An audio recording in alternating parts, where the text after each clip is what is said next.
نونی کې درنو او قدرمنو هیوادوالو نن می خپل یو شعر در سره شریکوم چې د هغه افغانانو په تړاو می لیکلی و چې د ایران په سرحد کې سوځول شوي و.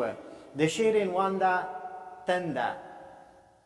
ما می د هیواد په خړو خاورو وسپارئ خلکه، ما می د هیواد په خړو خاورو وسپارئ خلکه، مه می ډوبوئ خلکه، مه می سوځوئ خلکه.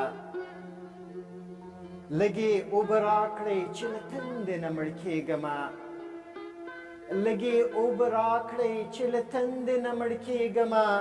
سوی مې وجود دی کومه خوا مې ځغلوئ خلکه. ما د مسلمان رور په صفت درته پناه راوړه، ما د مسلمان رور په صفت درته پناه راوړه. ولې مې خلیل غوندې لمبو کې سوځوئ خلکه.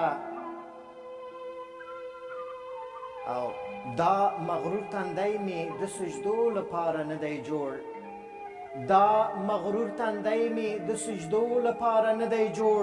ولې مې په زوره بتخانو ته کشوئ خلکه.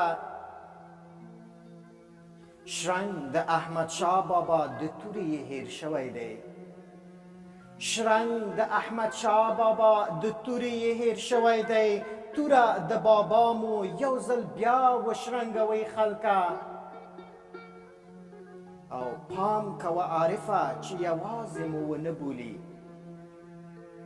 پام کوه عارفه چې یوازې مو ونه بولي.